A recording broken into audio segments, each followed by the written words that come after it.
Welcome, in front of me I have Panasonic TV, and today I'll show you how you can change your language.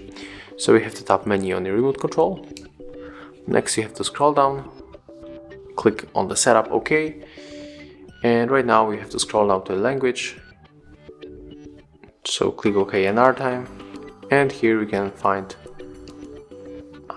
the language of our TV, so we can enable and switch it like you want. I'm going to stay with English. And as you can see, it was some kind of the soft reset. When you want to change other things, you have to go back here. And here you can change also the audio, language, subtitles and teletext. I'm going to change it for English.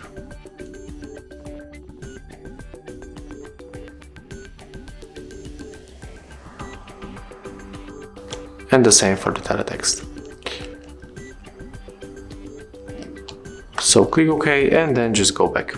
If you find this video helpful, remember to like, comment and subscribe to our channel.